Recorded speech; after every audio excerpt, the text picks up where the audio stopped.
भगवान विष्णु ने एग्जैक्टली राम के ही रूप में, श्री राम के रूप में ही क्यों अवतार लिया? रावण को मारने के लिए? नहीं, असली रीजन बहुत ज्यादा डीप है। देखो, रावण तो सिर्फ एक बहाना था। सच ये है कि भगवान विष्णु ने 3 स्पेसिफिक रीजंस के कारण राम अवतार लिया।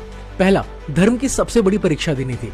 एक एग्जाम्पल सेट करना था कि कैसे धर्म के लिए अपनी प्रिय से प्रिय चीज को भी त्याग देते हैं। दूसरा, जब भूमि देवी देवलोक गई और उन्होंने कहा कि मुझ पर बहुत पाप हो रहा है, मैं सह नहीं पा रही हूँ, तब विष्णु जी ने कहा कि मैं आऊंगा। पर तीसरा रीजन ये सबसे कम लोग जानते हैं। Listen carefully. वेदों में लिखा है कि भगवान राम को प्रूव करना था कि अगर भगवान भी इंसान के रूप में परिवर्तित होते हैं, उनका अवतार लेते हैं, तो भी उन्हें कितनी परीक्षाओं से गुजरना पड़ता है। सोचो, 14 साल का वनवास, अपने किंगडम को, अपने महल को छोड़कर, प्रिय पत्नी सीता का अपहरण, एक भगवान होने के बाद भी। हाँ, सबसे पेनफुल, सीता जी के साथ सेपरेशन डिस्पाइट बीइंग इनोसेंट। अपने भाई लक्ष्मण को बुरी से बुरी हालत में देखना, अकेले रोते हुए इस दुनिया को छोड़ना, ये सब विष्णु जी ने पर्पसली फेस किया। क्योंकि भगवान सिर्फ मिरेकल्स दिखाते तो कोई रिलेट नहीं कर पाता। श्री राम ने दिखाया कि धर्म सिंपल नहीं है, धर्म में दर्द है, त्याग है, लोनलीनेस है, बट फिर भी उसे फॉलो करो।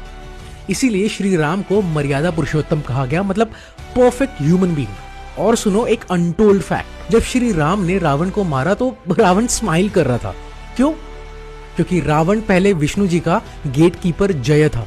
उसने गलती की थी और श्राप मिला था कि 3 जन्म राक्षस बनके भगवान के हाथों से मोक्ष लेगा। रावण बहुत अच्छे से जानता था कि श्री राम उसकी मुक्ति का जरिया है। ये कोई रिवेंज स्टोरी नहीं थी, ये मुक्ति की कहानी थी। और सबसे डीप बात, श्री राम ने डेलिबरेटली एक पेनफुल लाइफ जीकर ये मैसेज दिया, अगर भगवान को भी इंसान बनके धर्म के लिए इतना सफर करना पड़ता है, तो यार तुम तो इंसान हो, क्यों घबराते हो अपने प्रॉब्लम से? जब आप डिप्रेशन में हो या अकेला फील कर रहे हो, याद रखना, श्री राम भी रोना चाहते थे लेकिन धर्म के लिए रुके।